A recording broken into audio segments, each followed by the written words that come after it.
قیامت تک اللہ تعالیٰ طویل عمر عطا فرما دے اور ان کے فضائل بیان کرتے رہیں تو ممکن ہی نہیں ہے۔ اچھا کیوں ممکن نہیں؟ فرماتے ہیں گنجائش بحر در ثبور ممکن نہیں، جیسے کہ سمندر کوزے میں نہیں لایا جا سکتا نا، ہماری زبانیں کوزہ ہیں، مولا کائنات کے فضائل وہ ایک سمندر بے کنار ہے۔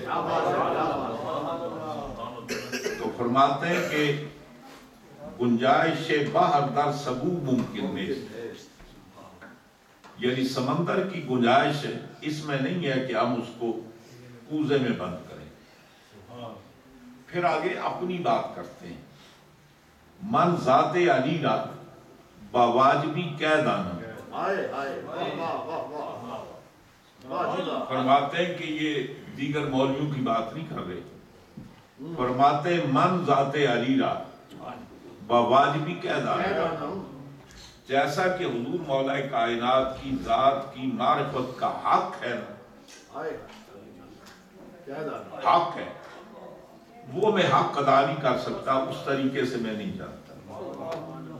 اچھا پھر کیا جانتا ہوں؟ فرماتے ہیں اللہ دانم کے مثل او ممکن نیست، میں تو صرف جانتا ہوں کہ اس کائنات میں دوسرا علی نہیں آ سکتا۔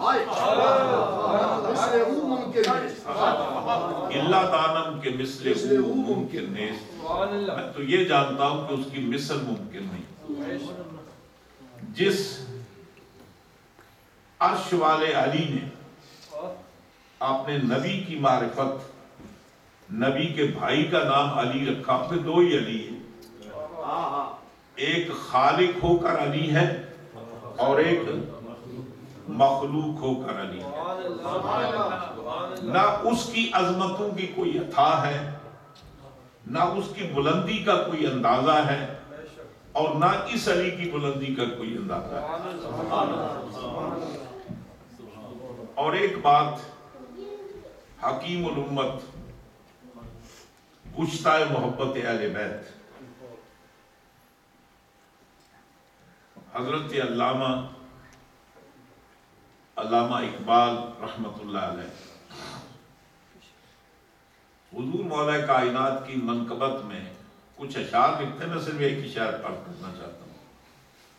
حضور مولا کائنات کی بارگاہ میں عرض کرتے ہیں کہ مسلم اول شہ مردان علی،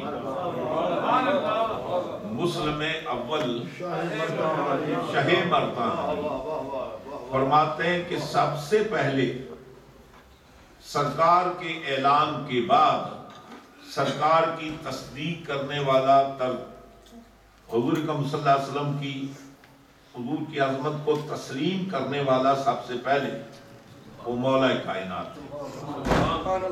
آگے فرماتے ہیں کہ شاہ مردان، آپ فرماتے ہیں کہ اللہ تعالیٰ کے ان کے معیار کے جتنے مرد ہیں سب کے بادشاہ ہیں۔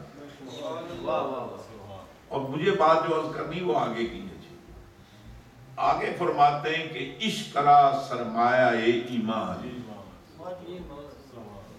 حضرت علامہ اقبال رحمت اللہ علیہ وہ ایمان کو عشق کے ساتھ تعبیر کرتے ہیں، جیسے کہ امام علی مقام کی بارگاہ میں خراج عقیدت پیش کرتے ہوئے فرماتے ہیں امام عاشقاں پورے بطول، سرب آزاد بستان رسول۔ عاشقوں کے معنی وہ نہیں جس کا مفہوم عاشقوں کا ہم سمجھتے ہیں، یعنی تمام مومنوں کے امام۔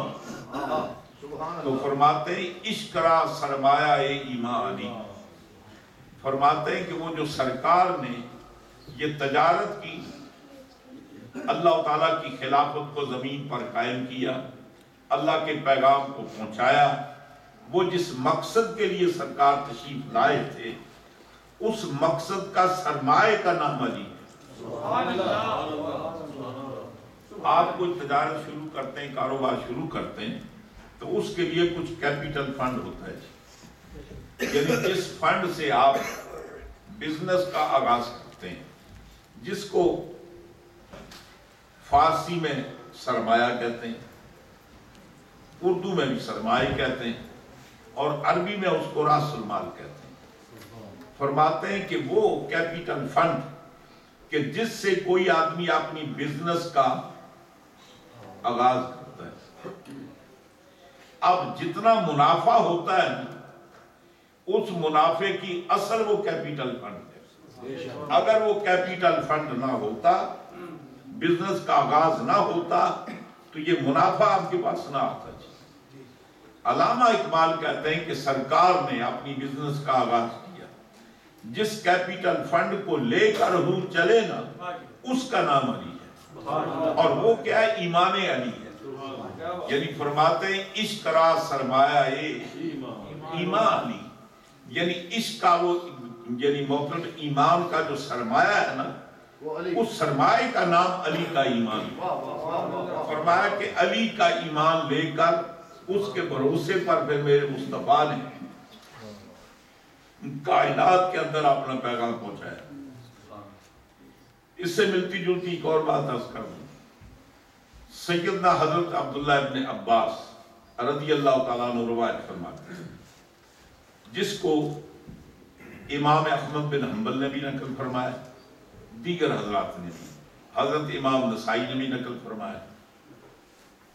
حضرت عبداللہ ابن عباس ارشاد فرماتے ہیں کہ کلام پاک میں 300 سے زائد آیات تنہا حضور مولا کائنات کے حق میں نازل ہوئی ہیں، اور فرماتے ہیں کہ قرآن کی ہر آیت، حضرت عبداللہ ابن عباس ترجمان القرآن، اور اتفاق کی بات کہیے کہ صحابہ کرام میں جن کی طرف تفاسیری اقوال منسوب ہے نا، وہ حضرت عبداللہ ابن عباس۔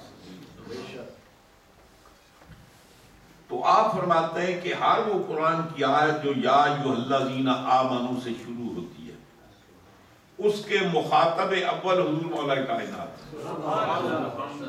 اس کے مخاطب اول حضور مولا کائنات، اس لیے کہ سب سے پہلے ایمان لائے۔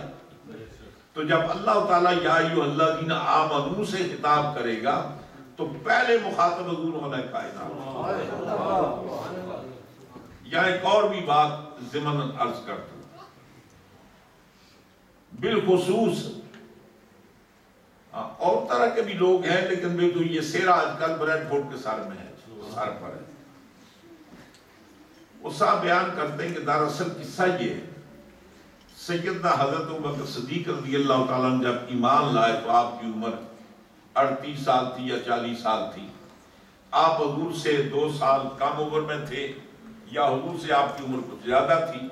تاریخیں یہ بتاتی ہیں کہ آپ 2 سال حضور سے چھوٹے تھے، احادیث کی روایت یہ بتاتی ہے کہ آپ حضور سے بڑے تھے، کیونکہ جب آپ سے یہ پوچھا گیا کہ آپ بڑے یا سرکار بڑے، آپ نے فرمایا ہوا اکبر منی وانا اقدم منہ، بڑے تو سرکار ہی ہیں لیکن دنیا میں پہلے آیا ہوں۔ نہیں، ایک لفظ وہ حضرت عباس کی بات ہے، حضور کے چچا ہے حضرت عباس، حضرت امیر حمزہ بھی سرکار کے رضائی بھائی بھی۔ حضرت عباس سے پوچھا کہ آپ یہ بتائیں آپ بڑے یا سرکار بڑے؟ حضور کے چچا ہیں۔ تو آپ فرماتے ہوا اکبر منی وانا اسن منہ، بڑے تو سرکار ہی ہیں لیکن سال عمر میں بھی زیادہ ہے۔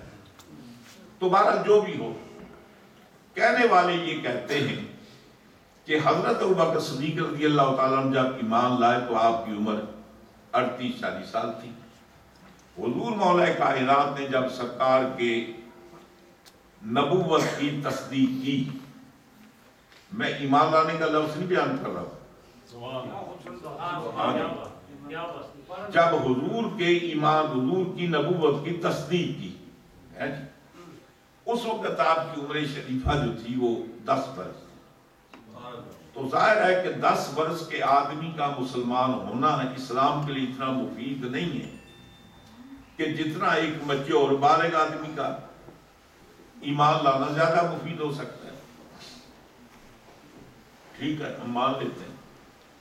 پہلا سوال یہ ہے کہ حضور مولا کائنات کو سرکار نے جس دن آپ غار حرا سے تشریف لائے، آپ نے دعوت دی، اپنا منصب پیش کیا، جی حضور نے دعوت دی، اب سوال یہ ہے کہ سرکار نے جو دعوت دی وہ اپنی مرضی سے دی یا خدا کے کہنے پر دی؟ اللہ کو نہیں پتا یہ 10 سال کے ایمان، اس کو ایمان کی دعوت دینے کی ضرورت کیا ہے؟ یعنی سرکار نے اللہ کی تبلیغ کس کے حکم سے کیا؟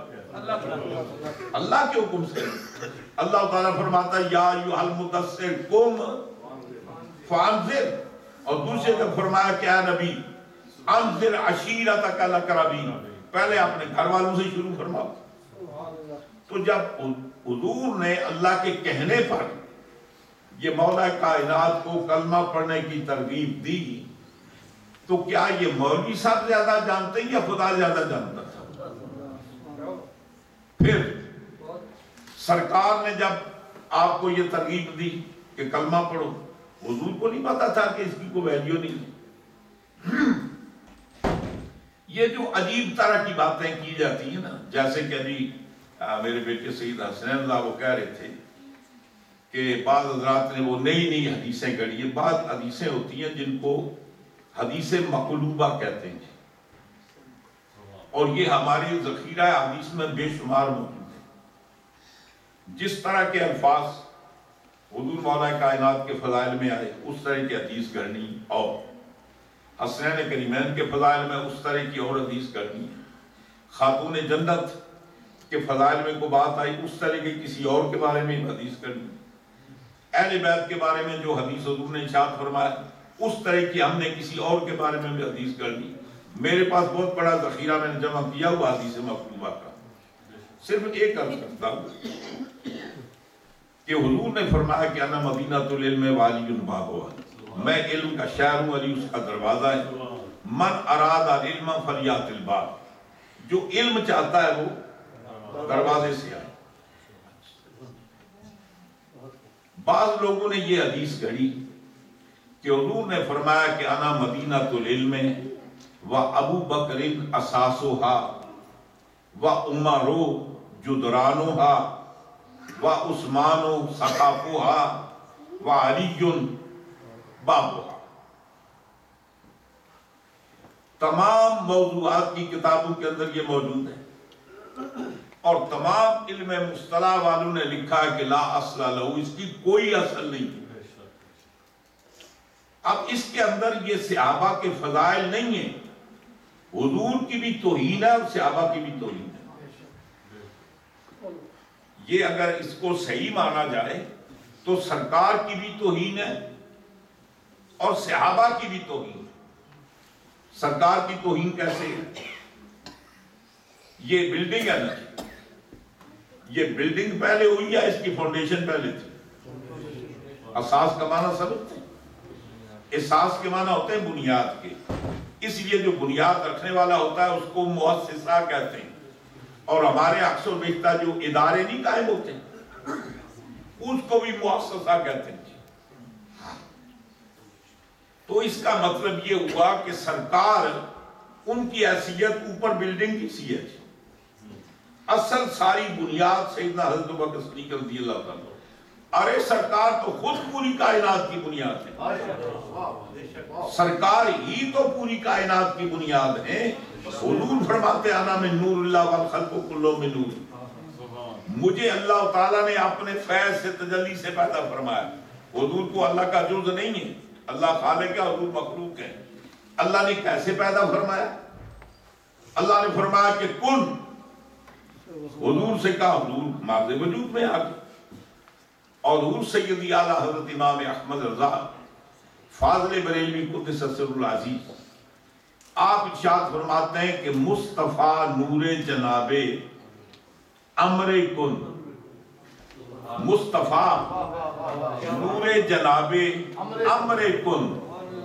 جب اللہ نے امر کن کہا تو سرکار دنیا میں تشریف لائے۔ آپ فرماتے ہیں کہ آفتاب برج علم من لدن، فرماتے ہیں کہ وہ اللہ تعالیٰ کا امر کن ہے اور پوری کائنات کی بنیاد ہے۔ یہ پوری کائنات سرکار کی ذات پر ڈیپینڈ کرتی ہے، تو یہ پوری کائنات میں کوئی شے حضور کی بنیاد نہیں ہے۔ پوری کائنات کی بنیاد سرکار ہیں، اور یہ سرکار کو مطلب ہے آپ کی توہین کرنا کہ حضرت ابوبکر صدیق حضور کی بنیاد ہے۔ پھر آگے فرمایا کہ وہ عمر الجدرانھا، حضرت عمر اس کی دیواریں ہیں، وہ عثمان و سقفھا، حضرت عثمان اس کی چھت ہیں، علی اس کا دروازہ ہے۔ ٹھیک ہے، حضرت ابو بکر کے پاس آنا چاہتے ہو تو بنیادوں سے آؤ۔ اصل مقصود کیا ہے؟ اس شہر کے اندر جانا ہے۔ اب شہر کے اندر جانے کے 4 راستے، یا نیچے سے نقب لگا کر آؤ گے، یا دیوار توڑ کر آؤ گے، یا چھت توڑ کر آؤ گے، یا دروازے سے آؤ گے۔ شریف کہاں سے آتے ہیں؟ اس کا مطلب یہ ہے کہ جو حضرت ابوبکر صدیق کے راستے سے آئے وہ بھی ڈاکو، جو حضرت عمر فاروق کے راستے سے دیوار توڑ کر آئے وہ بھی ڈاکو، جو چھت پھاڑ کر اوپر سے آئے وہ بھی ڈاکو، جو دروازے سے آئے وہ شریف۔ اس میں نہ صحابہ کی تعریف ہے نہ سرکار کی، لیکن حدیث گھڑتے ہوئے یہ بات سمجھ نہ سکے کہ اصل قصہ کیا ہے۔ میں اس وقت اس عنوان میں نہیں جاتا، اطلاع کے لیے عرض کر دیتا ہوں۔ حضرت علامہ مجد الدین فیروز آبادی، آپ نے ایک کتاب لکھی صفر السعادہ فارسی میں، اس کی شرح شیخ محقق نے شاہ عبداللہ محدث دہلوی رحمۃ اللہ علیہ نے کتاب لکھی شرح صفر السعادہ۔ اصل کتاب فارسی میں ہے، اس کا ترجمہ بھی نہیں ہوا، میرے پاس ہے۔ شیخ محقق نے وہ بیشتر کنز الایمان کی، کنز الاعمال کی جو حدیثیں نہیں ہیں، اس کے اندر پوری 40-50 حدیثوں کی لسٹ بیان کی ہے۔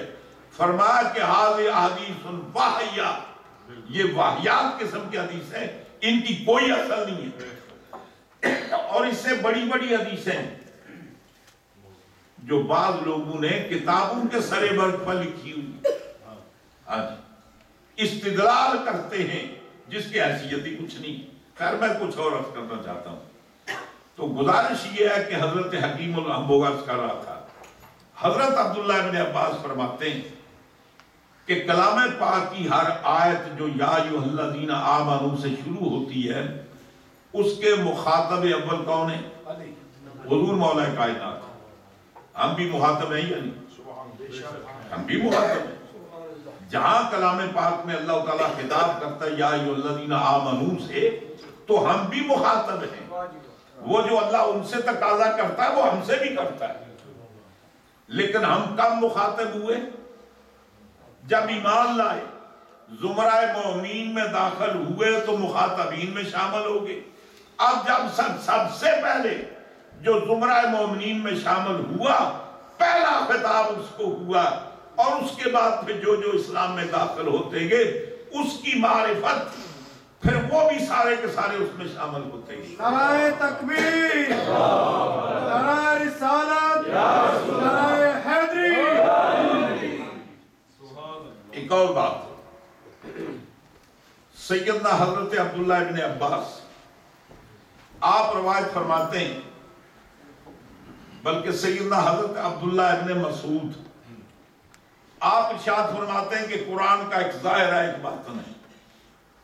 قرآن کا ایک ظاہر ہے ایک باطن ہے۔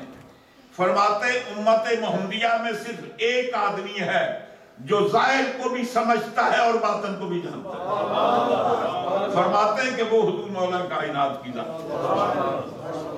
حضرت عبداللہ بن عباس ارشاد فرماتے ہیں اللہ تعالیٰ نے تمام بنی نوع انسان کے اندر علوم تقسیم کیے، اس کے 10 حصے کیے، ایک حصہ پوری امت کے اندر تقسیم کیا، 9 حصے تنہا حضور مولا کائنات کو دیے، اور اس 10ویں حصے میں جو ان کا حصہ بنتا ہے وہ بھی ان کو ملا۔ آگے چلتے ہیں۔ حضرت عبداللہ ابن عباس سے پوچھا گیا کہ آپ کے پاس مفسر قرآن ہیں، ترجمان القرآن ہیں، یہ آپ کو علم کہاں سے آیا؟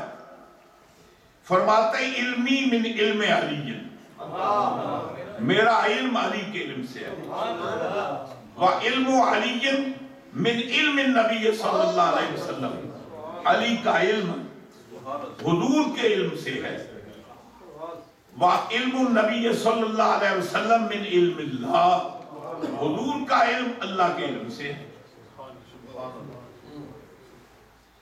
فرماتے ہیں کہ میرے پاس جو علم ہے یہ حضرت علی کا علم کا ایک حصہ ہے، مولا کا پاس بہرحال کو جو علم ہے وہ سرکار کا علم کے حاصل کرنے کے دو طریقے ہیں۔ ایک تو یہ ہے کہ آپ کسی درسگاہ میں داخل ہوتے ہیں، سال خرچ کرتے ہیں، 2 سال خرچ کرتے ہیں، 3 سال خرچ کرتے ہیں، محنت کرتے ہیں، کتابیں پڑھتے ہیں، یاد کرتے ہیں، پھر جتنی آپ کا ذہن تیز ہے، جتنی آپ نے محنت کی اتنا آپ کو زیادہ فائدہ حاصل ہوگا۔ اور ایک علم وہ ہے جس کے اندر وقت نہیں لگتا جی، وہ چشمے زدن میں دے دیا جاتا ہے۔ سرکار سے پوچھا گیا یا رسول اللہ یہ علم ما کان و ما یکون یہ آپ کو کیسے حاصل ہوا؟ سرکار فرماتے ہیں کہ میں شب معراج اللہ تعالیٰ کی بارگاہ میں حاضر ہوا تو پھر وہ فرشتے کچھ مسائل کے اندر گفتگو کر رہے تھے، جھگڑ یہ نہیں جیسے مولوی جھگڑتے، یہ نہیں، یعنی مطلب وہ معصوم لوگ ہیں، وہ تو جھگڑا نہیں کرتے، یعنی آپس میں گفتگو کر رہے تھے، تبادلہ خیالات کر رہے تھے، مباحثہ کر رہے تھے۔ اللہ تعالیٰ نے حضور سے پوچھا کہ اے محبوب یہ بتاؤ کہ آپ کو پتہ یہ کس مسئلے میں گفتگو کر رہے ہیں؟ سرکار کرتے باری تعالیٰ تو بہتر جانتا ہے، اور یہ ادب کا تقاضا ہے۔ جب سرکار کسی صحابی سے کوئی مسئلہ پوچھتے نا، صحابی جاننے کے باوجود یہ کہتے ہیں واللہ اعلم و رسول، اللہ کا رسول بہتر جانتا ہے۔ فرماتے ہیں یہ بے ادبی ہے کہ نبی کی موجودگی میں اپنی قوت کا اظہار کرے یا اپنے علم کا اظہار کرے۔ یہ کلام پاک میں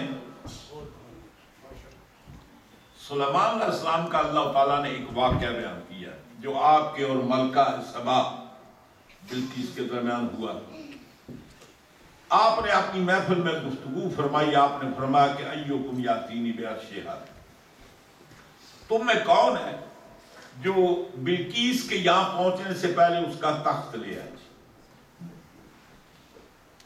تو قرآن یہ کہتا ہے قال عفریت من الجن انا آتیک بہ قبل ان تقوم من مقامک، کہتے ہیں کہ ایک خبیث جن نے کہا، آگے لفظ ہے نا جن، یہ عفریت کا آپ کو پتا ہے نہیں، یہ سیگا جناب ربائی کا ہے، کہتے ہیں تعفراتا، تعفرات کا معنی کیا ہوتے ہیں؟ تعفراتا عفریت ہونا، خبیث ہونا کی، عفریت کے معنی ہی خبیث کے۔ وہ بعض ملا لوگ اعتراض کرتے ہیں اعلیٰ نے ترجمہ کیا خبیث جن نے کہا، تو یہ خبیث کا ترجمہ کس سے کیا؟ پہلے عربی پڑھو تمہیں پتا چلے گا عفریت کا معنی کیا ہے۔ تعفراتا اس کے معنی یہ ہوتے ہیں، تعفراتا یا تعفراتو اس کے معنی یہ ہوتے ہیں کہ خبیث ہونا۔ اب اللہ تعالیٰ نے اس کو خبیث کیوں کہا؟ اس نے جب تخت لانے کا کہا نا تو اس نے کہا کہ میں اس پر طاقت بھی رکھتا ہوں اور امانت دار بھی ہوں، امین بھی ہوں اور قوی بھی ہوں۔ ارے نبی کی موجودگی میں آدمی اپنی قوت کا اظہار کرے، نبی کی موجودگی میں اپنی امانت کا اظہار کرے، اس سے بڑا خبیث کون ہو سکتا ہے؟ تو یہ ادب کا تقاضا ہے کہ صحابہ کرام جب حضور پوچھتے کہتے ہیں اللہ کا رسول بہتر جانتا ہے، حضور عرض کرتے ہیں باری تعالیٰ تو بہتر جانتا ہے۔ پھر حضور فرماتے ہیں ہوا کیا؟ فَوَضَعَ يَدَهُ عَلَى كَتَفَيَّ، اللہ تعالیٰ نے اپنا دست قدرت میرے دونوں کاندھوں کے درمیان رکھا، اللہ تعالیٰ ان ہاتھوں سے پاک ہے، جیسا اس کی شان کے لائق ہے۔ بہت ساری باتیں کلام آیات میں موجود ہیں، لیکن اس کا ظاہری معنی نہیں ہوتا جی۔ فرماتا ہے کہ جیسا اللہ کی شان کے لائق ہے وہ، کہتے ہیں پھر کیا ہوا؟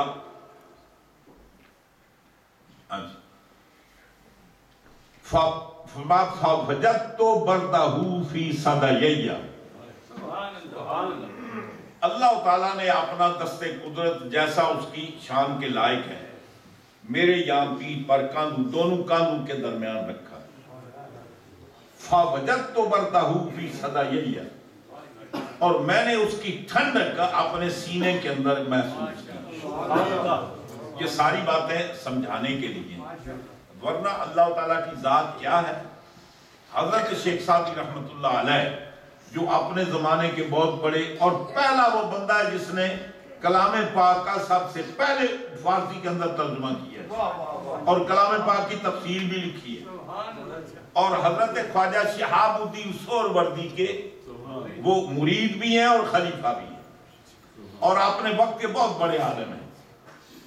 آپ اللہ تعالیٰ کی بارگاہ میں عرض کرتے ہیں کہ اے باری تعالیٰ، اے برتر از قیاس و خیال و گمان و وہم، باری تعالیٰ تیری وہ ذات ہے، تیری ذات تک ہمارے قیاس کی رسائی نہیں، ہمارے خیال کی رسائی نہیں، ہمارے مطلب ہے کہ عقل کی رسائی نہیں، ہمارے وہم تک کی رسائی نہیں۔ اے برتر از قیاس و خیال و گمان و وہم، وضحت کے گفتائین شنیدہ ہے مخندہ ہے۔ باری تعالیٰ تیرے بارے میں ہم نے جو کچھ اب تک کہا ہے نا، یا تو تیرے قرآن میں ہم نے پڑھا ہے یا پھر تیرے نبی سے سنا ہے، ہماری ذاتی کوئی تیری ذات تک اپروچ نہیں ہے، تو ہمارے خیالات سے بھی مطلب ہے برتر ہے، بلند و بالا ہے، تو جیسا اس کی شان کے لائق ہے۔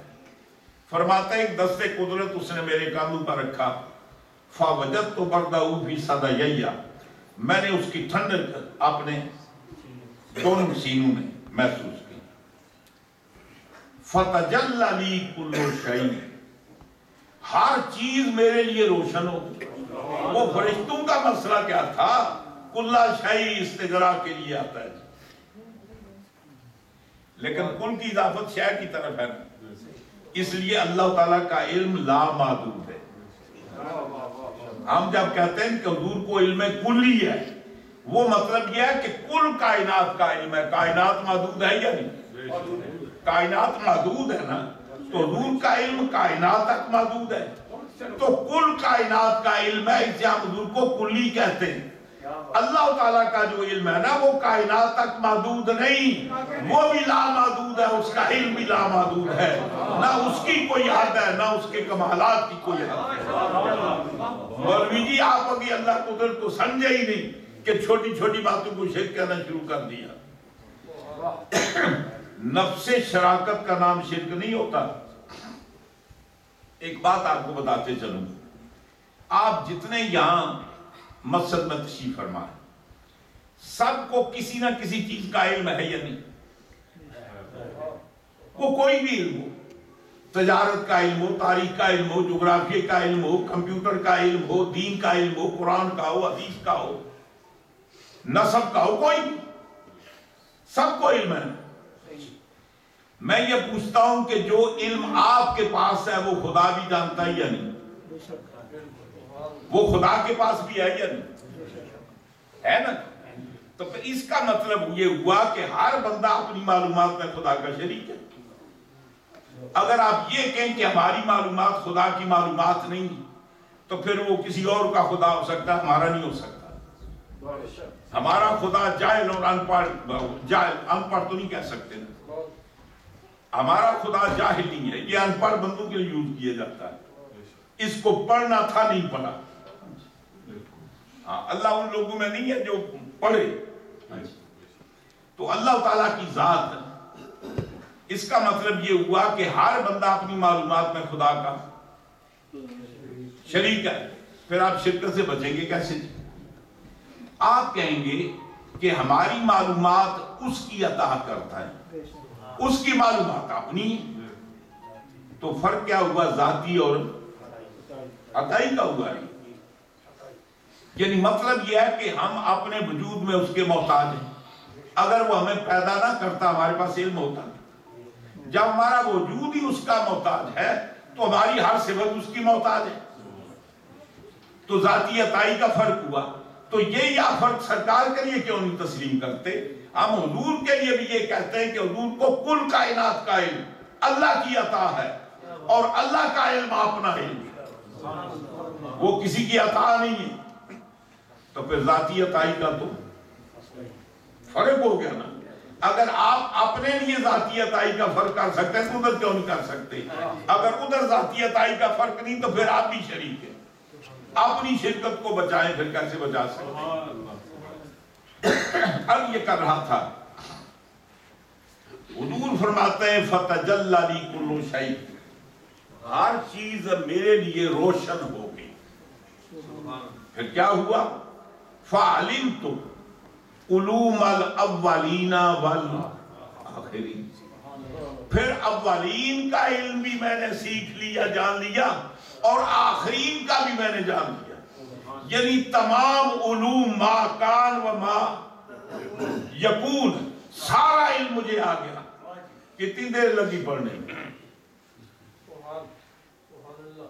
کلاسیں کتنی اٹینڈ کی؟ بس دست قدرت کا سب کچھ منتقل کر دیا۔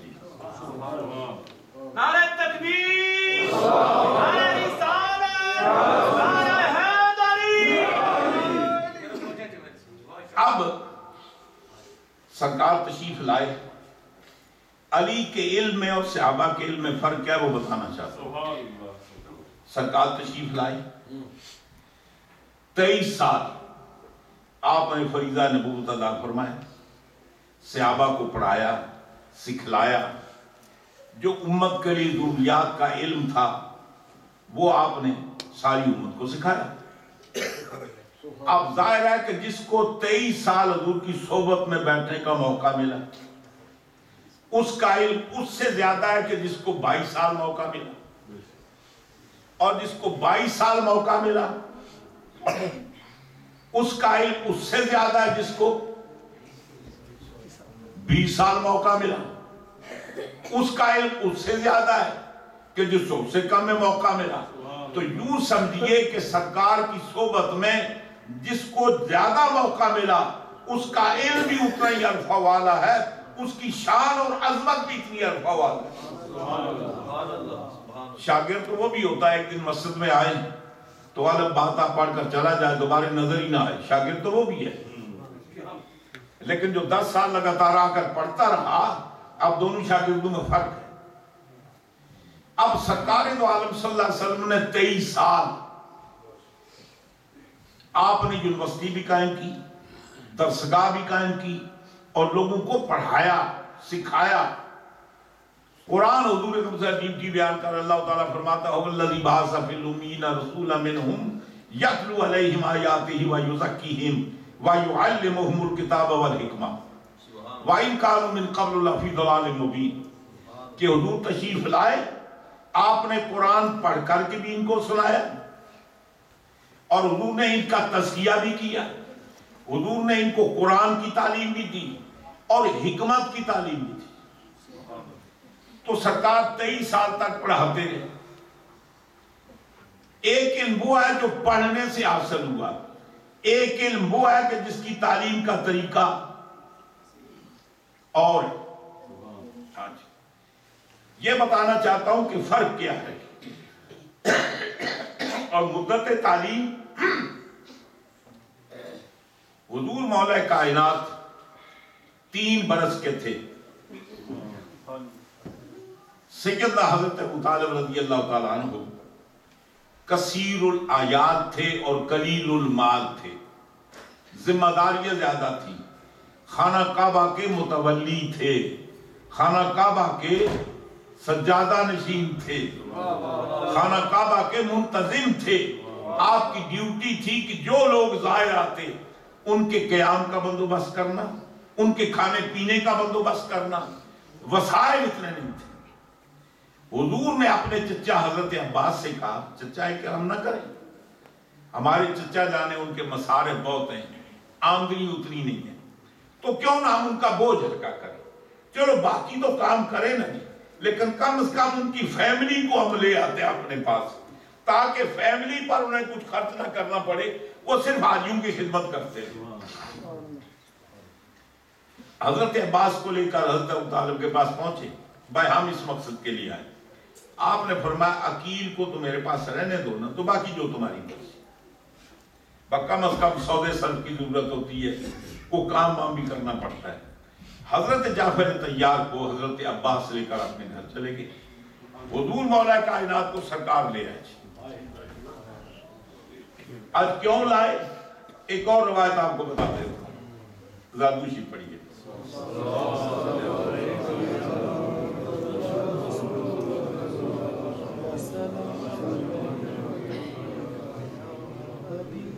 شام کے ایک بہت بڑے سکالر ہیں، علامہ ہیں، غالباً تقریباً 70-80 سال ہو گئے ان کو انتقال ہوئے۔ نام ہے ان کا علامہ عبد الرحمن شرقاوی۔ بڑی ضخیم موٹی کتاب آپ نے لکھی، علی امام المتقین، یہ کتاب کا نام ہے۔ اس کے اندر وہ تحریر فرماتے ہیں کہ 25 سال تک حضور اپنے چچا کے پاس رہے، جب آپ کی شادی ہوگی تو پھر حضور اپنے مکان میں منتقل ہوئے۔ وہ جو آپ کے والد گرامی کا مکان آپ کو ملا تھا اس میں منتقل ہوئے، یا حضرت سیدہ خدیجہ الکبریٰ سلام اللہ علیہ کے مکان میں ان کے ساتھ شفٹ ہو گئے، جو بھی صورت ہو۔ لیکن آپ کی عادت شریفہ یہ تھی دن میں کم 2 بار تو لازمی آپ حاضری دیتے، اور کبھی زیادہ وقت آپ کا اپنے چچا کے پاس گزرتا۔ اور حضرت فاطمہ بنت اسد جو حضور مولا کائنات کی ماں ہیں، حضور فرمایا کرتے تھے امی بعد امی، میری ماں کے بعد یہ میری ماں ہے۔ جس دن چچی کا وصال ہوا، حضور فرماتے ہیں آج مجھے پتہ چلا میری ماں کا انتقال ہوا۔ حضرت فاطمہ بنت اسد گھر میں کوئی چیز پکاتی، کو کھجوریں کھانے کے لیے آتی نا تو سارے بچوں میں تقسیم کرتی۔ جب بچے کھا کر چلے جاتے نا تو فرماتی محمد ادھر آؤ، حضور تشریف لاتے، ان کا سر اپنی جھولی میں رکھتی، کہتے بیٹے منہ کھول، آپ وہ کھجور ان کے منہ میں ڈالتی، تو حضور عرض کرتے امی جان مجھے تو اپنا حصہ مل چکا ہے۔ فرمایا کہ وہ حصہ میں نے علی کی ماں کو کر دیا تھا، اب میں تجھے حصہ آمنہ بن کر دے۔ اور پھر جب ان کا وصال ہوا تو حضور نے فرمایا کہ قبر جب تیار ہو جائے تو مجھے بتانا۔ جب قبر تیار ہوئی آپ کو بتایا گیا، آپ کا مزار مدینہ پاک جنت البقیع میں، تو قبر کے اندر سرکار بیٹھے۔ پھر جب آپ کی تکفین کی گئی تو سرکار نے اپنا قمیص اتار کر دی، فرمایا کہ کفن کی جگہ میری ماں کو یہ میری قمیص پہنا ہو۔ اب صحابہ نے ایک نیا طریقہ دیکھا کہ اس سے پہلے سرکار نے کبھی نہیں کیا۔ صحابہ کرام عرض کرتے یا رسول اللہ آپ قبر میں کیوں لیتے؟ حضور نے فرمایا تاکہ قبر کو پتہ چل جائے کہ یہ آنے والی کوئی اور نہیں، محمد کی ماں، وہ جو سلوک کرے محمد کی ماں سمجھ کر کرے۔ فرمایا کہ آپ نے یہ اپنی قمیص کیوں پہنائی؟ فرمایا تاکہ میری قمیص دیکھ کر فرشتے میری ماں کو جنت کا لباس پہنائے۔ اور فرماتے ہیں کہ اس دن میں سمجھا کہ میری ماں کا انتقال ہو گیا۔ آپ تشریف لے جاتے ہیں، آپ نے دیکھا کہ حضرت فاطمہ بنت اسد آپ کا کچھ رنگ حائلۃ اللون، یعنی رنگ ان کا کچھ متغیر ہے، تو حضور پوچھتے ہیں کہ امی جان خیر ہے، آپ کی طبیعت تو ٹھیک ہے نا؟ ان کے بولنے سے پہلے سیدنا حضرت ابو طالب رضی اللہ تعالیٰ عنہ فرماتے ہیں کہ بیٹے تیرا کو بھائی یا بہن دنیا میں آنے والا ہے، تو یہ بیمار نہیں ہے، اس کی وجہ سے کمزور ہیں۔ سرکار دو عالم صلی اللہ علیہ وآلہ وسلم آپ فرماتے ہیں چچا جان ایک مجھ سے وعدہ کریں، فَإِن كَانَ فِي هَذَا الْبَطْنِ أُنْثَىٰ وَزَوِّجْنِيهَا، اگر اس پیٹ میں لڑکی ہے تو اس کی نسبت مجھ سے طے کرتے ہیں، اس کا رشتہ مجھے دے دیں۔ سیدنا حضرت ابو طالب فرماتے ہیں فَإِن كَانَ ذَكَرًا فَهُوَ عَبْدُكَ، اب تم بیٹی کی بات کرتے ہو، اگر بیٹا ہے تو آج کے بعد وہ بھی تیرا ہے، آج کے بعد وہ بھی تیرا ہے۔ اتفاق ایسے ہوا، حضور مولا کائنات کی ولادت کا وقت قریب آیا۔ حضرت علامہ مغازلی شافعی رحمت اللہ علیہ آپ نے سند مرفوع کے ساتھ یہ حدیث نقل فرمائی۔ راوی اس کے کون ہے؟ سیدنا حضرت امام زین العابدین۔ آپ فرماتے ہیں کہ ایک دن میں اور میرے والد گرامی حضرت امام حسین، ہم دونوں حضور کی قبر انور پر بیٹھے تھے۔ چند عورتیں آئیں، انہوں نے جب ہمیں دیکھا نا تو ایک بوڑھی عورت آگے بڑھ کر ہماری طرف آئی، تو میرے والد گرامی فرماتے ہیں کہ مائی کیا تیرے پاس کوئی نئی بات ہے جو ہمیں بتانے آئی ہے؟ اس نے کہا بالکل ہے۔ فرمایا بتا کیا ہے؟ وہ فرماتی ہیں کہ میری والدہ نے مجھ سے یہ بیان کیا، وہ فرماتی ہیں کہ ہم گاؤں کی چند عورتوں کے ساتھ خانہ کعبہ کا طواف کرنے گئے، ہم نے یہ دیکھا کہ سیدنا حضرت ابو طالب خانہ کعبہ میں وارد ہوئے، آپ کے ساتھ آپ کی زوجہ محترمہ حضرت فاطمہ بنت اسد، اور وہاں جب پہنچے نا تو حضرت فاطمہ بنت اسد کی خواہش یہ تھی کہ زندگی کا پتہ نہیں، چلو آخری بار خانہ کعبہ کا طواف کر رہے ہیں۔ اصل وہ کہتے ہیں نکرے کو نہ باشد، ایسے بات سارے دریدہ دہن ہوتے ہیں۔ ایک یہاں کو برطانیہ بنومیا کا چینل ہے جی، اس کے اندر ایک صاحب بیان فرما رہے تھے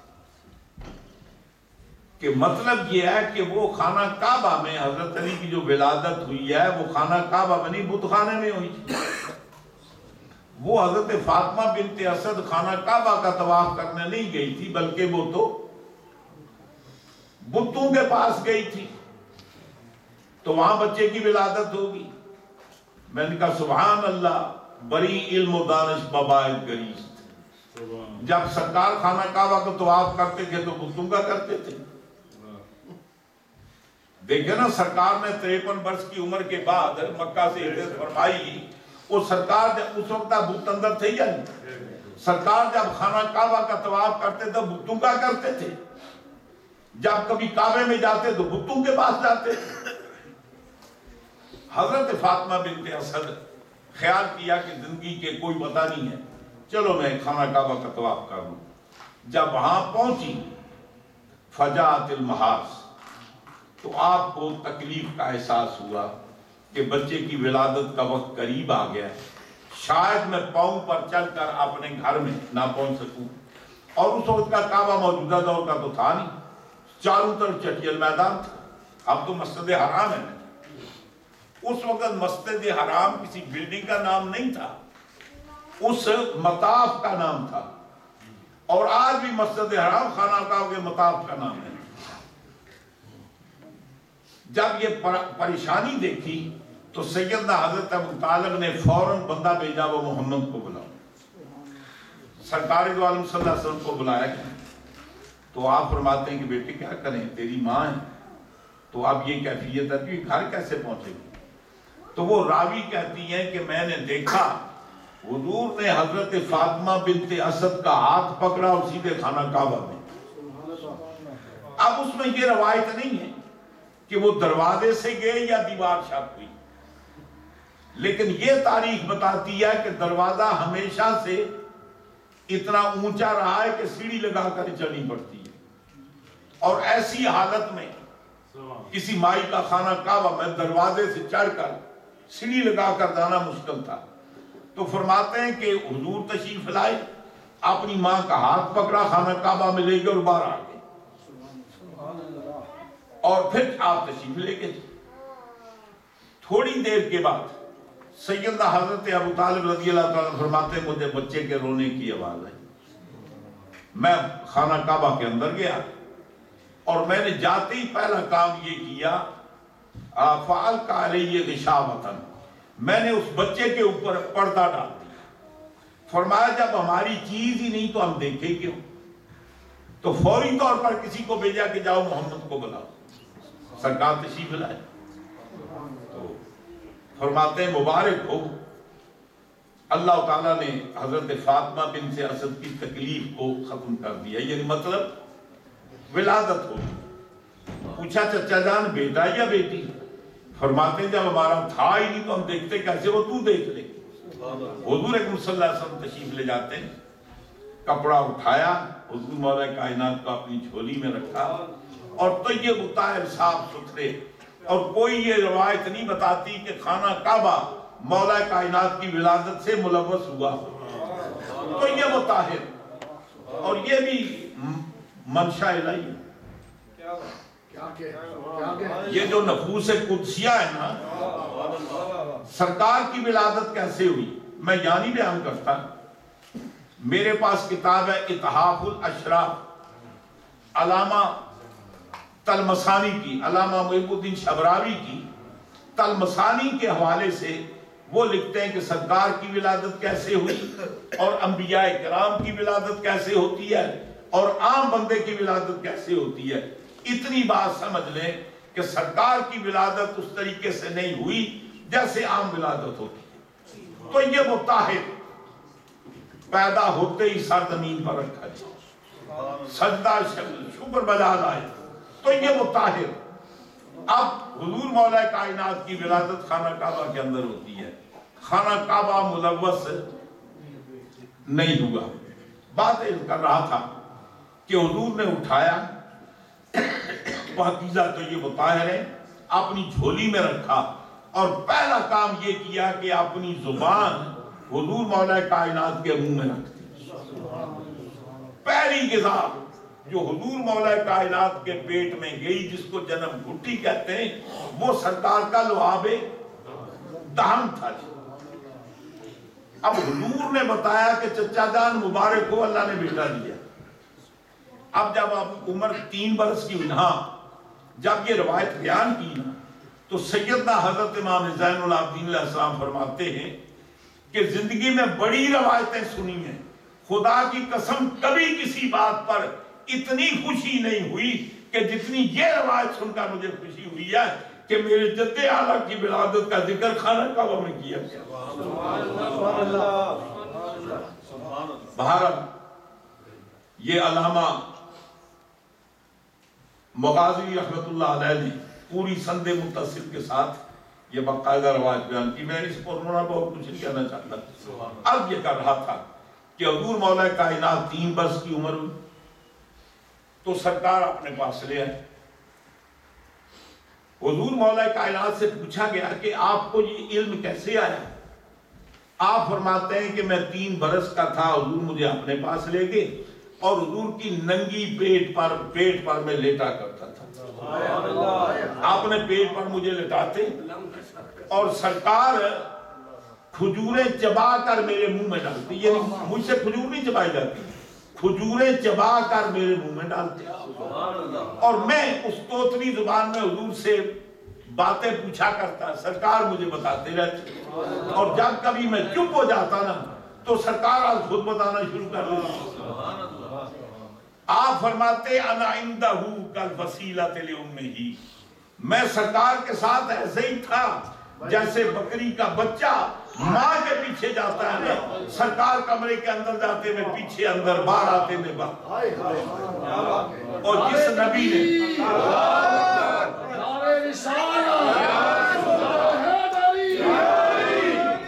اور جس کی تربیت ہی نبی کے گھر میں ہو, جس کی تربیت نبی کی جھولی میں ہو, جس کی تربیت اس پاکیزہ ماحول میں ہو.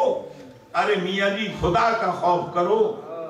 اگر ترمذی نے بغیر تحقیق کی حدیث لکھ دی تو یہ کہنا کہ نعوذ باللہ من ذالک شراب کی حرمت سے پہلے انہوں نے شراب پی تھی، اور بڑے دھوم دھڑکے سے یہ امیہ والے بیان کرتے ہیں جناب. اور بنو میاں کا کام کیا ہے؟ یہ بیان کرتے ہیں. جبکہ اگر تحقیق کریں، نہیں میرے پاس رومال ہے، اگر تحقیق کریں، ریسرچ کریں، تو امام حاکم نے یہ حدیث نقل کرنے کے بعد یہ کہا کہ یہ خوارج نے دخل کی ہے، اور اس کا پہلا راوی جو عبد الرحمن ہے وہ خارجی ہے. یعنی حضور مولا کائنات کے بعد جو روایت کرنے والا پہلا راوی. اور جتنی حدیثیں یہ ابو داؤد اپنے نسائی کے اندر موجود ہے، ترمذی کے اندر موجود ہے، اور حاکم کے اندر موجود ہے، مسند کے اندر موجود ہے، جتنی کتابوں کے اندر یہ حدیث موجود ہے، تمام جگہ اس کے پہلے راوی کون ہے؟ حضرت علی. سیکنڈ راوی کون ہے؟ عبد الرحمن. تھرڈ راوی کون ہے؟ عطا بن سعد. تو امام حاکم نے کہا کہ یہ خارجیوں کی زیادتی ہے، کیونکہ وہ حضرت علی کو تو مسلمان ہی سمجھتے تھے. انہوں نے کہا وہ چلو وہ تو ہوا نا، اخلاقی برائی بھی ان کی طرح منسوخ کرو. اور اگر روایتوں پر جانا چاہیں تو روایت بتاؤں آپ کو.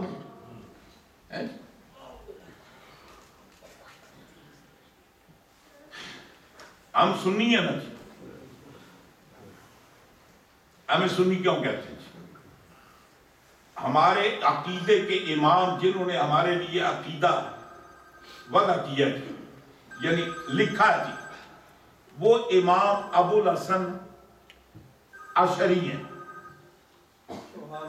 یعنی وہ اہل سنت کے امام کے جنہوں نے قرآن و حدیث کی روشنی میں عقائد دلائل فراہم کیے، سمجھ گئے. اور ان کے ساتھ حضرت امام ابو منصور ماتریدی، انہوں نے کچھ مسائل میں، بعد میں 12 مسائل لکھے لیکن 12 میں نہیں ہیں، وہ 50-50 اختلاف ہے. کافی مسائل کے اندر امام ابو منصور ماتریدی نے امام ابو الحسن اشعری سے اختلاف کیا. جن مسائل میں انہوں نے اختلاف کیا ہے ان مسائل میں ہم کن کے ساتھ ہیں؟ ابو منصور ماتریدی کے ساتھ. کیوں؟ اس لیے کہ ہم بھی حنفی ہیں. امام ابو منصور ماتریدی کون ہے؟ وہ بھی حنفی ہیں. امام اور شافی جتنے ہیں نا مالکی، وہ سارے ابو الحسن اشعری کو فالو کرتے ہیں. اس لیے کہ ابو الحسن اشعری بھی شافی ہیں اور سارے شوافی ان کو فالو کرتے ہیں. حنفی ہمارے امام کون ہیں؟ نام یاد رکھیں، ابو منصور ماتریدی. ہم ان کو فالو کرتے ہیں. اچھا، امام ابو منصور ماتریدی نے کلام پاک کی تفسیر لکھی، جن کا سنہ فاتحہ 333، یعنی کلام پاک کی تفسیر لکھی. اس تفسیر کا نام کیا رکھا؟ تعویلات و اہل سنت. کلام پاک کی تفسیر لکھی. کس نے لکھی؟ وہ ہمارے کیا لکھتے ہیں؟ عقیدے کے امام ہیں. اور 333 میں آپ کا سنہ وصال ہے. یہی آیت لا تقربوا الصلاۃ وانتم سکارا کے تحت وہ روایت لکھتے ہیں. کون؟ ابو منصور ماتریدی. کچا بندہ نہیں، وہ اسی آیت کے تحت لا تقربوا الصلاۃ وانتم سکارا، اس کے تحت ایک روایت لکھتے ہیں. وہاں راوی حضرت علی نہیں ہے. روایت کیا لکھتے ہیں کہ حضرت عبد الرحمن ابن عوف نے دعوت کی. اس نے سیدنا حضرت ابوبکر صدیق کو بھی بلایا، حضرت عمر فاروق کو بھی بلایا، حضرت عثمان غنی کو بھی بلایا، اور حضرت علی کو بھی بلایا، سعد ابن وقاص کو بلایا. یہ 5 نام دیے. 4 خلفائے راشدین، 5ویں مطلب شاہ مرشاہ میں سعد ابن وقاص. انہوں نے کھانا پکایا، کھانے کے بعد ہمیں شراب دی، ہم نے سب نے شراب پی. یعنی مطلب عبد الرحمن ابن عوف نے بھی شراب پی، حضرت ابوبکر صدیق نے بھی شراب پی، حضرت عمر فاروق نے بھی شراب پی، حضرت عثمان غنی نے بھی شراب پی، حضرت علی نے بھی شراب پی، سعد بن وقاص نے بھی شراب پی، گھر والے نے بھی شراب پی۔ شراب پینے کے بعد پھر فقدموا رجلا، ایک آدمی کو آگے کیا، انہوں نے نماز پڑھائی، پھر نماز کے اندر کچھ باتیں ہوئی، تو نتیجہ یہ ہوا کہ یہ بات جب سرکار تک پہنچی تو قرآن کی آیت نازل ہوئی کہ لا تقربوا الصلاۃ وانتم سکارى، کہ جب تم شراب پیے ہوئے ہو نا تو نمازیں نہیں پڑھا کرو، یعنی نمازوں کے اوقات میں شراب مت پیا کرو۔ یہ اور بات ہے کہ اس آیت کا شان نزول یہ ہے یا نہیں؟ ہر آیت کے حکم کے شان نزول کا ہونا ضروری نہیں ہے۔ یہ کوئی واقعہ نہیں ہوا، نہ عبد الرحمن ابن عوف کے گھر میں دعوت ہوئی، نہ حضرت ابوبکر نے شراب پی، نہ حضرت کسی نے بھی نہیں پی۔ مطلب یہ ہے کہ یہ من گھڑت روایت ہے، یہ اللہ نے حکم دیا ہے۔ پہلے جب اللہ تعالیٰ حکم فرماتا ہے، اللہ تعالیٰ ارشاد فرماتا ہے کہ یہ تمہارے لیے خمر اور میسر جو ہے ان کے اندر گناہ زیادہ ہے، ثواب کاٹے، نفع کم ہے۔ اب کچھ لوگ ہیں جنہوں نے شراب پیتے تھے چھوڑ دی، جب ایک چیز نقصان دے تو ہم کیوں پیئیں؟ دوسرے موقع پر یہ آیت نازل ہوئی، اس کا کوئی شان نزول نہیں ہے، یعنی لوگ چونکہ کچھ لوگ پیتے تھے نا تو اللہ تعالیٰ نے ایک تعلیم دی کہ ہو سکتا تم نماز کے وقت اگر پیو تو نماز میں گڑبڑ نہ ہو جائے، کیونکہ کلام پاک میں آگے وہ آیت مجھے یاد نہیں کیسے، لا تقربوا الصلاۃ وانتم سکارى آ گیا، سب کیسے حتیٰ آگے تفہموا کا لفظ بھی آتا ہے، ہاں جی، یا اللہ تعالیٰ علت بتاتا ہے کہ ایسی حالت میں نماز نہ پڑھو، وہ شرابی نہیں، اگر آدمی بیمار ہے، آدمی کسی بیماری کا شکار ہے، جنون کا شکار ہے، بے ہوشی کا شکار ہے، فرمایا کہ جب تک تم پڑھتے ہو نا ان الفاظ کی تمہیں سمجھ نہ آئے نا اس وقت تک تم نماز مت پڑھو۔ یہ مطلقاً اللہ کا حکم ہے، ہر آیت کے شان نزول کا ہونا ضروری نہیں۔ اگر میری بات پر اعتبار نہیں تھے ابو بکر دساس کو پڑھ لینا، احکام القرآن۔ ہم یہ نہیں مانتے، نہ حضرت ابوبکر صدیق کے لیے مانتے ہیں کہ انہوں نے شراب پی، نہ حضرت عمر فاروق کے لیے مانتے ہیں، ہم یہ روایتی تسلیم نہیں کرتے۔ لیکن اگر تم روایتوں پر ایمان رکھتے ہو، علی کے لیے تو شراب بیان کرتے ہو، ادھر بھی بسم اللہ کرو۔ پھر بھائی دیکھیں نا، اخلاق کا تقاضا ہے نا۔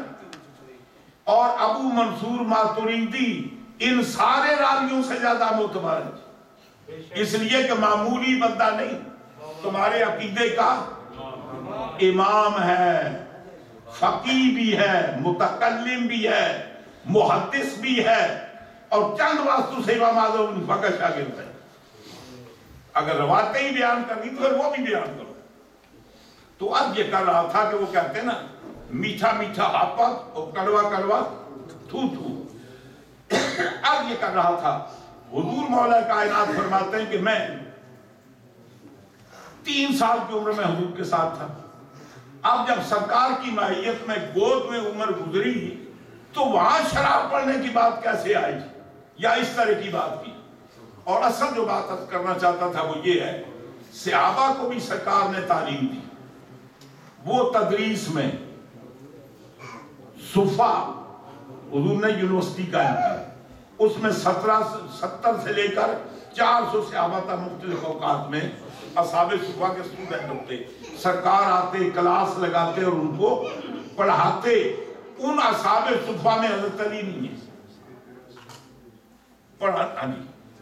پڑھانے کے مختلف طریقے، حضور مولا کائنات سے پوچھا گیا آپ یہ بتائیں یہ آپ کو اتنا علم کیسے آیا، یہ آپ کو کمال کیسے حاصل ہوا؟ اب حضور مولا کائنات فرماتے ہیں کہ حضور نے مجھے یمن کا قاضی اور گورنر بنا کر بھیجا۔ جب حضور نے مجھے میری ڈیوٹی لگائی، میں نے عرض کیا یا رسول اللہ انا حدث سن، میں نوجوان آدمی، عمر تھوڑی ہے، اور مجھے تو یہ پتا نہیں 2 آدمی کے درمیان فیصلہ کرتے ہوئے ان کو کہاں کھڑی کریں گے، تو مجھے تو اس کا علم نہیں ہے۔ سرکار فرماتے ہیں پھر کیا کیا؟ میرے سینے پر ہاتھ رکھا، اللہ نے کہا رکھا تھا پیچھے، اس کا ظہور کدھر ہوا؟ ادھر سے، فرماتے ہیں کہ سینے پر ہاتھ رکھا اور حضور نے فرمایا کہ اللہم ثبت قلبہ وَأَيِّدْهُ، اے باری تعالیٰ تو اس کی تائید فرما اور اس کے سینے کو ثابت رکھ۔ آپ فرماتے ہیں خدا کی قسم پھر پوری کائنات میرے لیے روشن ہوگی۔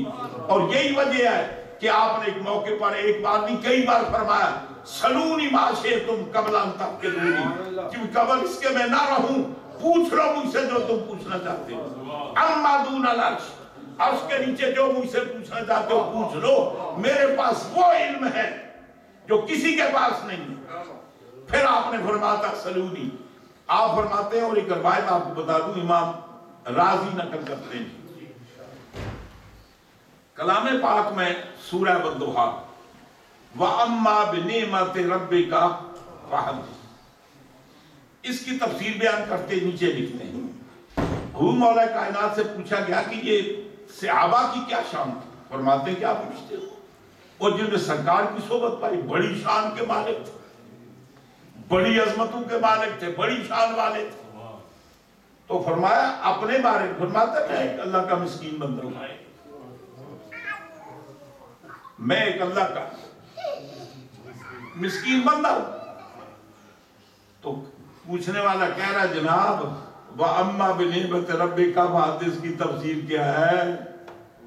کیا اس کی تفسیر یہی ہے؟ فرماتے ہیں اگر تعدیث سے نعمت کی بات پوچھنا چاہتے ہو، یہ میرا سینہ دیکھتے ہو نا فِي عِلْمًا جَمَّا، فرماتے ہیں کہ میرے جو جوان ہے، میرے جو سینہ ہے نا یہ علوم سے بھرا ہوا ہے۔ پھر یہ پوچھتے ہو تو اللہ کا بڑا کرم ہے۔ آپ فرماتے ہیں حضور کے ہاتھ لگنے تھے، پھر پوری کائنات کی علم پر روشن ہو گیا۔ اور یہی بات تاریخ نہیں بتاتی کہ حضرت علی نے پوری زندگی میں کسی سے مسئلہ پوچھا ہو، کسی سے مسئلہ پوچھا ہو۔ سیدنا حضرت بکر صدیق کا دور آیا جب جماعت کتنے میں ختم کری؟ اچھا چلو کوئی 5 منٹ لگا لیتے۔ جب آپ سے پوچھا گیا تو آپ سے بلایا جاتا ہے، حضرت عمر فاروق رضی اللہ تعالیٰ عنہ کے دور میں مسائل مشکل پیش آتے تو آپ کو بلایا جاتا ہے اور آپ کی بات تو ضرب المثل ہے۔ آپ فرماتے ہیں کہ لولا علی الحالہ کا عمر، اگر علی نہ ہوتے تو عمر ہلاک ہو جاتا۔ واقعہ پیچھے نہیں بیان کرتا۔ آپ اللہ کی بارگاہ میں دعا کرتے ہیں اللہم لا تبکنی فی مودالۃ لیس لہا ابو حسن، اے مولا مجھے اس مشکل میں زندہ نہ رکھنا کہ مشکل پیش آئے اور مشکل کشا موجود نہ ہو۔ حضرت علی عرض کرتے ہیں کہ حضرت آپ بار بار مجھے کیوں بلاتے؟ حضرت عمر فرماتے ہیں کہ علی کیا کروں، تیرے جیسے ماؤں نے بچے جنم چھوڑ دیے، کوئی نظر نہیں آتا۔ اور ایک موقع پر پیچھے ایک واقعہ ہے، آپ فرماتے ہیں کہ انی اعوذ بکا، انی اعوذ باللہ، حضرت عمر فاروق فرماتے ہیں کہ انی اعوذ باللہ، میں اللہ کی پناہ مانگتا ہوں ان عائشہ فی قوم، میں اس قوم کے اندر زندہ رہوں لست فیہم یا علی، اے علی جس قوم میں تو نہ ہو نا اس قوم میں اللہ کی پناہ مانگتا ہوں کہ میں زندہ رہوں۔ حضرت عثمان غنی کے دور میں یہی، اور حضرت حتیٰ کہ حضرت معاویہ رضی اللہ تعالیٰ عنہ شام سے اپنے کیسر میں کچھ مسائل بھیجے، پورے شام والوں نے تیل لگایا پتہ نہیں چلا، انہوں نے کہا حضرت علی کے پاس بھیجو، چنانچہ وہ مسائل حضور مولا کائنات کے پاس بھیجے گئے۔ حضرت عبداللہ ابن عباس کہتے ہیں کہ حضرت آپ ہمارے دشمن ہیں، ان کے مسائل کا جواب نہ دیں، تو فرماتے ہیں کہ یہ کام کیا شان ہے کہ ہمارا دشمن بھی ہمارے علم کا اعتراف کرتا ہے، ہمارے دشمن کا بھی یہ خیال ہے۔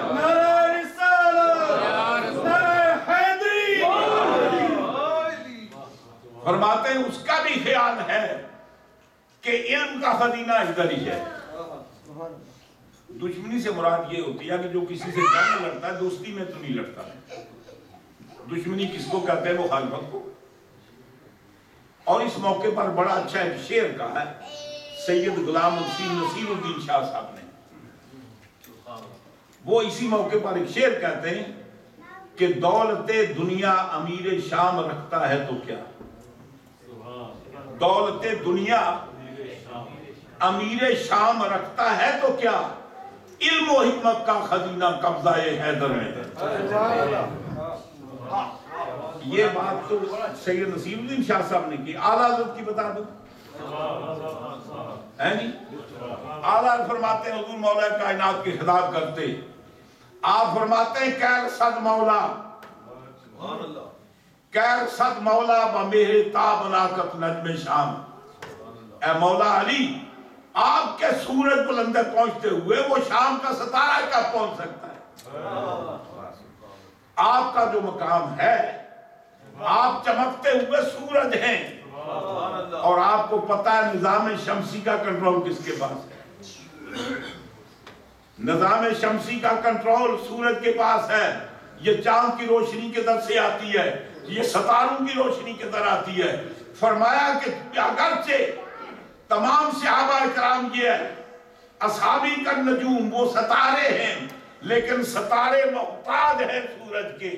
فرمایا کہ اے علی، دراصل قصہ یہ ہے کیر صد مولا و مہر تاب ناقت نجم شام، وہ شام کا ستارہ آپ کے چمکتے ہوئے دوپہر کے سورج کو کب پہنچ سکتا ہے؟ تو میں یہ عرض کر رہا تھا کہ ہر کسے نے جب وہ کہتے نا چلتا نہیں ہے کسی کا کام تیرے بغیر، مولا علی کا دروازہ وہ ہے کہ کسی کا ان کے بغیر نہیں چلتا. باتیں بہت ساری کہی جا سکتی کیونکہ نماز میں تاخیر نہیں کرنا چاہتا. تو اب یہ کر رہا تھا کہ آج ہم نے حضور مولا کائنات کی بارگاہ میں جشن ولادت کے طور پر کچھ کلمات ہم نے عرض کیے. اصل وہ جب میں آیا نا پروگرام میں تھا تو جو باتیں میرے پروگرام میں تھی وہ 100% آگے وہ تو رہ گئی. وہ پھر کبھی کسی نیکسٹ پروگرام کے اندر انشاءاللہ تفصیل کے ساتھ ہم کریں گے. اللہ تعالیٰ اپنے حبیب کے صدقے میں ہمیں حضور کی ہر نسبت، ہر تعلق اور ہر نسبت کے ساتھ اللہ میں پیار کرنے کی توفیق عطا فرمائے. ہم تو سرکار کی گلی کے کانٹوں کو کانٹے نہیں کہتے، ہم تو سرکار کے در و دیوار کے بھی خادم ہیں. ہم تو حضور کی اس سرزمین جہاں سرکار تشریف لائے اس سرزمین کے برابر میں عرش کو ہم نہیں سمجھتے. اور یہ تو تمام اہل سنت کا متفق عقیدہ ہے. حضور کی قبر انور کا وہ حصہ جو آپ کی جسم کے ساتھ نہیں، آپ کے جسم کے ساتھ کفن ہے، کفن کے ساتھ لگا ہوا ہے.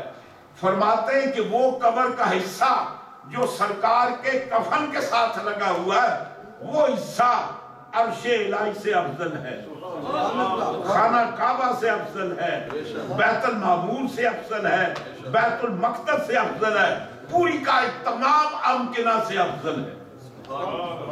حضور کے جسم کا جز نہیں، اور ڈائریکٹ جسم کے ساتھ بھی کوئی نہیں لگا ہوا، کفن کے ساتھ. اس کی اہمیت یہ ہے تو جس کے اندر سرکار کا خون ہو، ان کا مقام کیا ہے.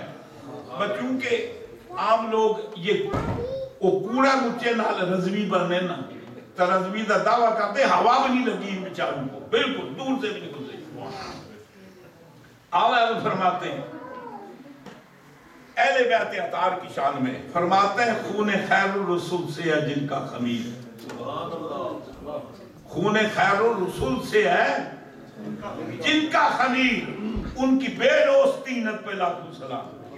فرمایا کہ وہ افراد کہ جن کے اندر سرکار کا خون گردش کر رہا ہے، ارے جو خون کی اہمیت ہے وہ کفن کی نہیں ہے،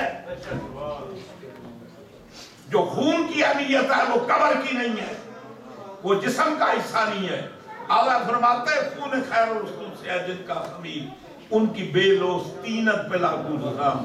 یا بے لوث کے معنی وہ اردو والے نہیں، یہ بے لوث تلویث سے ہے، ان کی بے لوث طینت پہ لاکھوں سلام. ان کا خمیر وہ ہے کہ جس میں کوئی ملاوٹ نہیں ہے، کوئی کمی نہیں ہے، کوئی کمی بیشی نہیں ہے. اس لیے تو اللہ تعالیٰ نے فرمایا کہ انما یرید اللہ لیذھب عنکم الرجس اہل البیت ویطہرکم تطہیرا. فرمایا کہ خدا یہ چاہتا ہے تم سے ہر ناپسندیدہ چیز کو دور رکھے اور تمہیں ایسے پاک رکھے جیسے پاکی کا حق ہے۔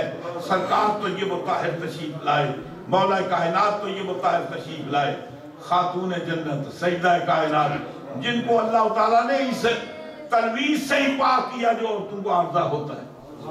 اور پھر جب بچے پیدا ہوئے تو جب ماں اس عارضے کا شکار نہیں تو پیٹ میں بچوں کی غذا کیا تھی؟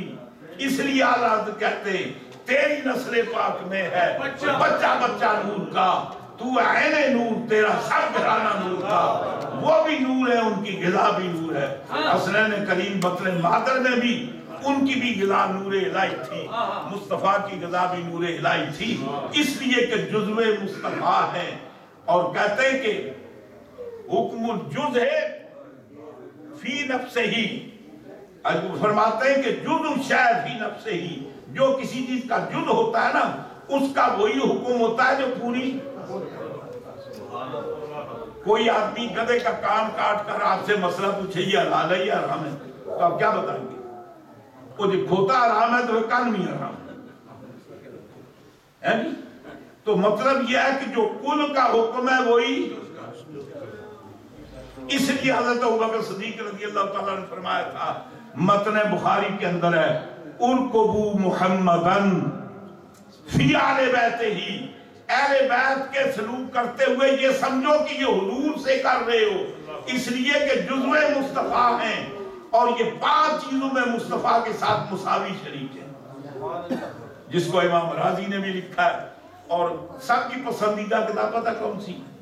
سوائے کے مور کا، سوائے کے مور کا میں بھی ابن حجر مکی نے لکھا وقال امام راضی، امام راضی نے کہا کہ اہل بیت اطہار یساوونہ فی 5، 5 چیزوں میں یہ سرکار کے برابر ہے، طہارت میں، مودت میں، حرمت زکوٰۃ میں، صلاۃ میں، سلام میں۔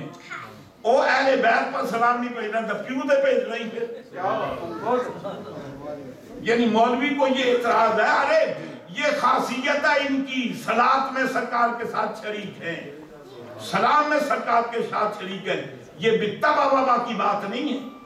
ویسے تو رضوی بنتے ہیں، اعلیٰ حضرت پورے سلام میں بالاستقلال سلام بھیجیں۔ پہلے ان سے پوچھو گرامر پڑھو جا کر، پہلے یہ بتاؤ کہ جملہ کیسے بنتا ہے۔ اگر جملہ ایسا ہو کہ مبتدا علادہ ہو تو خبر علادہ ہو تو وہ بتبا ہوتا ہے یا بالاستقلال ہوتا ہے؟ جملہ مستقل ہوتا ہے، ایک خبر کی کئی مبتدا ہو سکتے ہیں، ایک مبتدا کی کئی خبریں ہو سکتی ہیں، لیکن جب خبر مبتدا دونوں کا ذکر موجود ہو تو پھر کیا ہوتا ہے؟ پھر وہ مستقل ہے، بتبا نہیں ہے۔ آواز فرماتے ہیں میرے ماں باپ استاد بھائی بہن، میرے ماں باپ استاد بھائی بہن، اہل ولد و عشیرت پہ۔ اب میرے ماں باپ استاد بھائی بہن یہ سارا کیا ہے؟ مل کر مبتدا ہے۔ اہل ولد و عشیرت یہ بھی مبتدا ہے۔ میرے ماں باپ استاد بھائی بہن اہل ولد و عشیرت آگے پہ آئے تو یہاں چونکہ اللہ تو اس کے لیے پیچھے ہمیں ایک متعلق تسلیم کرنا پڑے گا، تو اس پورے کی خبر کیا ہے؟ سلام۔ مستقل دیکھیں مبتدا علادہ ہے، سلام علادہ مبتدا خبر موجود ہے، اور یہ کہیں پڑھے دل کو پتا چلے نا بیچارے کو، کسی کو فارسی نہیں آتی، کسی کو جناب ویسے ہی اللہ تعالیٰ فضل و کرم فرمائے۔ وہ اب یہ کر رہا تھا، پھر کبھی موقع ملا تو انشاءاللہ تفصیل کے ساتھ عرض کریں گے۔ کچھ ادھوری باتیں میں نے عرض کی ہیں، وقت آپ کا کافی میں نے لے لیا ہے۔ نماز کا وقت ہے، کرائیت کا وقت بھی 9:30 بجے مغرب ہوتی، اسی پہ اتفاق کرتا ہوں۔ اب تو جاتے ہیں محفل سے امیر، پھر ملیں گے اگر خدا لایا، یا پھر ملیں گے اگر افضال لایا۔